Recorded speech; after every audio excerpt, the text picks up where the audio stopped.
Oke, sekarang kita akan mencoba membahas satu persatu mengenai peraturan terbaru dari Badan POM di tahun 2020 khusus untuk produk kosmetik.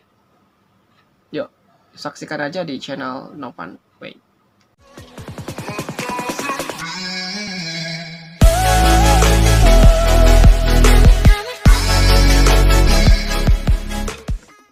Jadi peraturan ini adalah peraturan yang terbaru dan khusus untuk tata cara pengajuan notifikasi kosmetika. Siapa saja mereka yang memerlukan informasi ini? Yang pertama adalah tentu adalah pengusaha kosmetik, ya. Yang kedua adalah calon pengusaha kosmetik. Yang ketiga adalah para distributor kosmetik. Dan yang keempat, reseller kosmetik. Dan yang terakhir adalah mereka yang menggunakan kosmetik.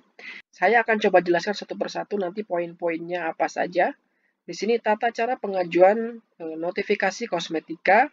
Ya, ini saya rasa tidak terlalu penting ya, menimbang dan sebagainya. Ya. Nah, ini memutuskan menetapkan peraturan Badan Pengawas Obat dan Makanan tentang tata cara pengajuan notifikasi kosmetika. Ya. Jadi ini ada bab 1 ketentuan umum. Jadi untuk di bagian 1 terkait dengan Badan POM ini, saya akan mencoba menjelaskan apa yang ada di peraturan ini, ya, dan juga akan menjelaskan bagaimana keterkaitannya dengan praktik-praktik di lapangan antara peraturan dengan kondisi real. Ya, oke.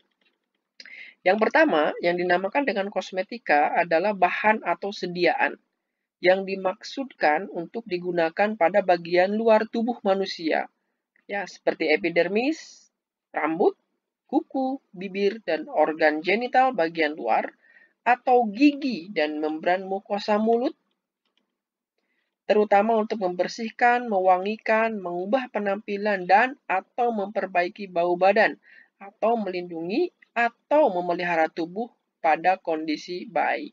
Ya. Jadi ini dikhususkan untuk digunakan pada bagian luar tubuh manusia, ya, atau bisa juga gigi. Ya, gigi termasuk meskipun agak ada di dalam, ya ini termasuk juga gigi dan membran mukosa mulut.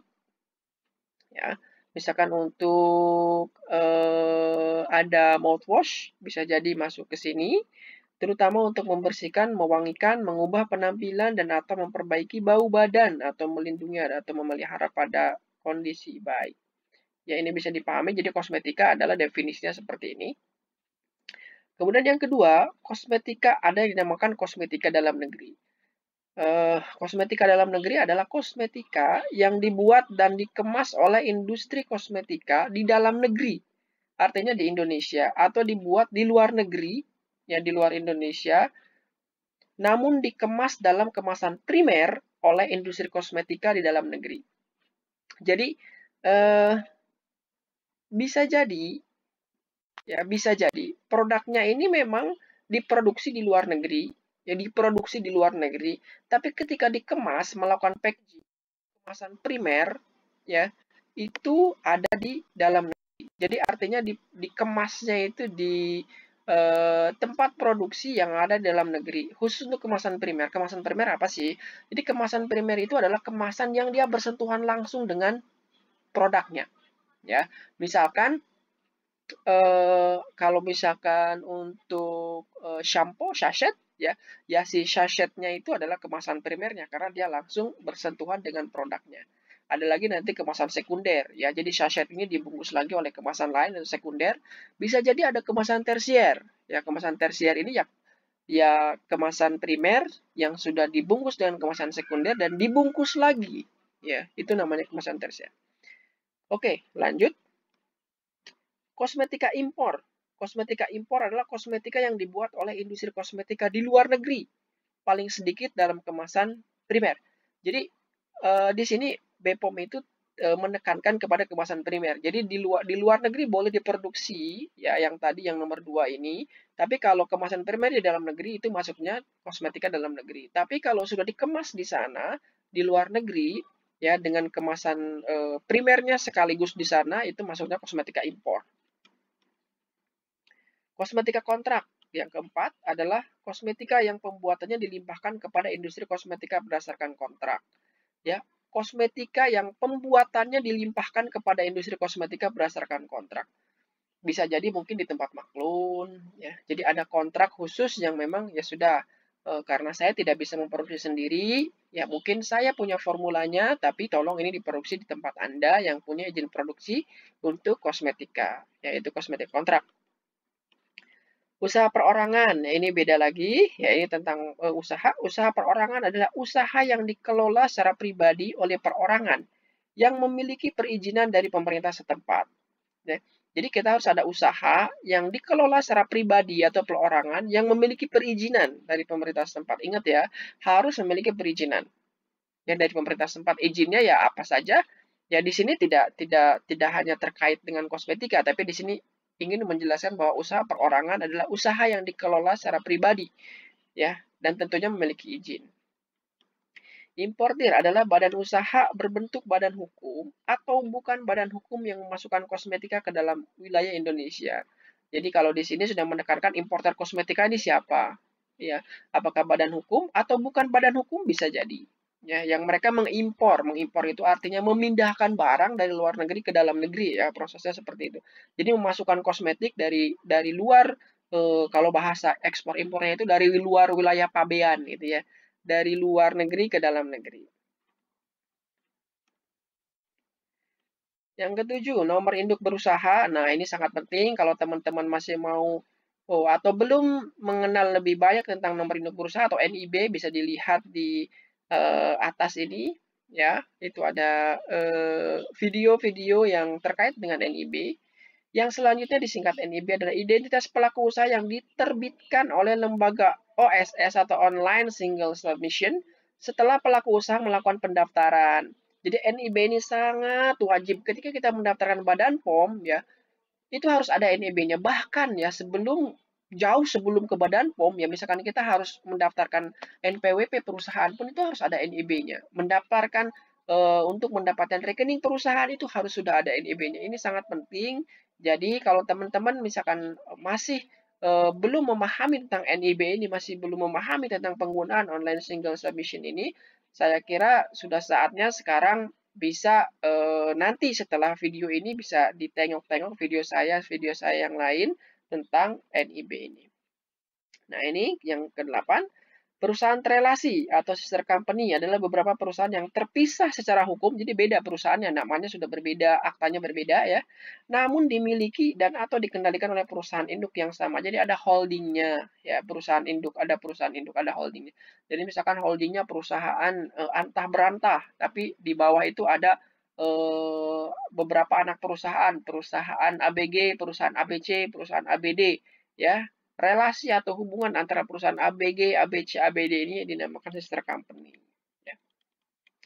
Nah, ini yang penting juga adalah cara pembuatan kosmetika yang baik atau disingkat CPKB biasanya ya. Kalau orang-orang industri itu biasanya langsung aja CPKB, orang udah ngerti CPKB apa. Adalah seluruh aspek kegiatan pembuatan kosmetika yang bertujuan untuk menjamin agar produk yang dihasilkan senantiasa memenuhi persyaratan mutu yang ditetapkan sesuai dengan tujuan penggunaannya. Itu ya. Nah, ini makanya penting banget CPKB ini biasanya ya hanya dimiliki oleh industri produsen kosmetik. Kemasan primer adalah kemasan yang bersinggungan langsung dengan kosmetika. Nah, ini tadi udah saya jelaskan ya. Jadi yang bersinggungan langsung dengan produk ya, dengan bahan. Dalam hal ini adalah kosmetik tentu. Nomor 11, nama kosmetika adalah rangkaian nama yang terdiri atas merek dan nama produk sesuai dengan yang tercantum dalam template notifikasi. Jadi ada namanya. Ya, ini adalah nama yang terdiri atas merek dan nama produk. Ya, merek dan nama produk. Oke, lanjut ya. Jadi yang nomor 12, ini template notifikasi adalah formulir isian permohonan notifikasi melalui sistem elektronik. Kemudian ada SPB, surat perintah bayar, adalah perintah untuk membayar biaya notifikasi kosmetik sebagai penerimaan negara bukan pajak, ya, PNBP, penerimaan negara bukan pajak, ya.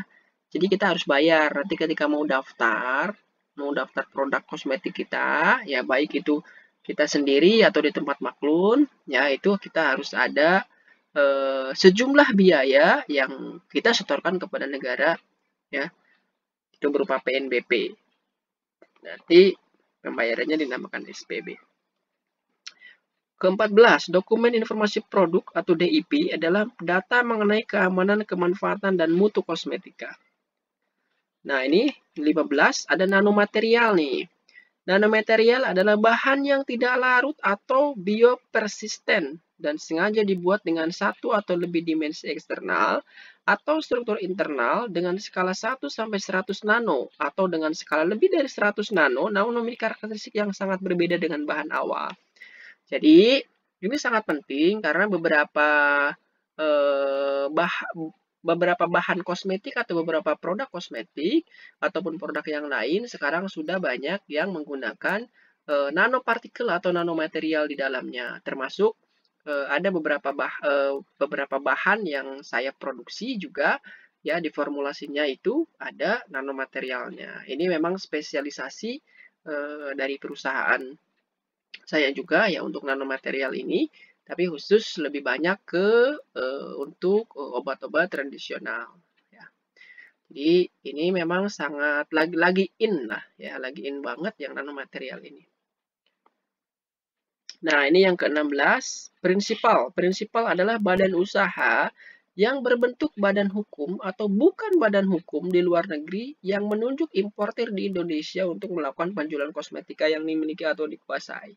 Jadi ini keterkaitannya ketika kita ada proses impor barang ya, apapun itu. Nah, produsen yang di sana di luar negeri itu dinamakan dengan prinsipal. Itu badan usaha yang berbentuk badan hukum atau bukan badan hukum di luar negeri yang menunjuk importir di Indonesia. Ya, artinya importir ini nanti akan melakukan penjualan kosmetika khususnya kalau di sini ya, yang dimiliki atau dikuasai. Itu namanya prinsipal. Mungkin sering juga ini ya kata prinsipal ini didengar ketika kita akan melakukan atau berdiskusi tentang ekspor impor.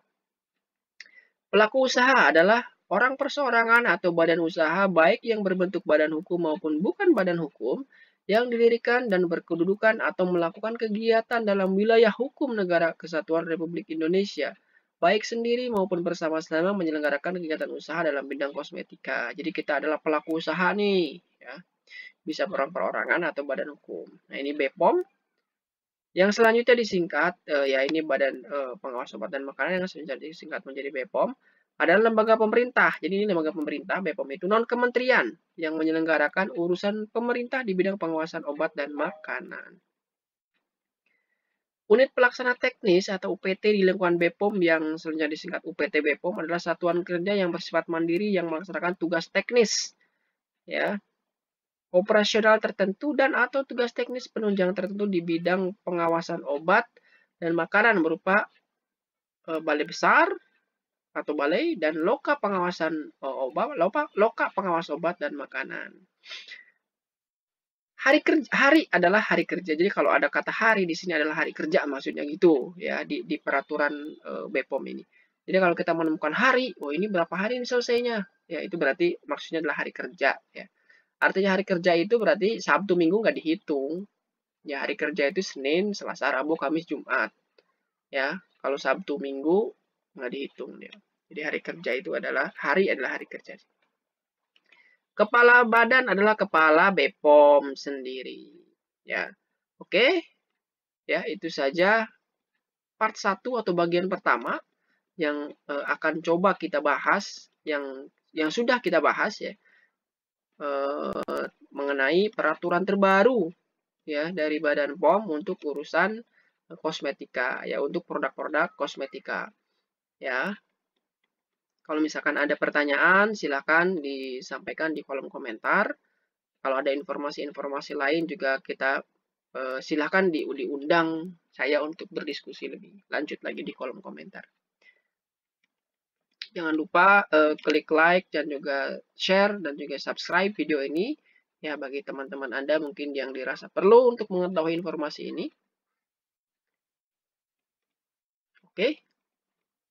Ya. Itu saja yang bisa coba saya sampaikan di video yang bertemakan tentang regulasi terbaru dari Badan POM untuk produk-produk kosmetika. Jadi part 1 ini masih membahas tentang definisi-definisi ya. Nanti part selanjutnya kita akan membahas tentang kriteria dan persyaratan. Di sini kita bahas bareng-bareng ya. Oke, sampai jumpa di video saya berikutnya. Assalamualaikum.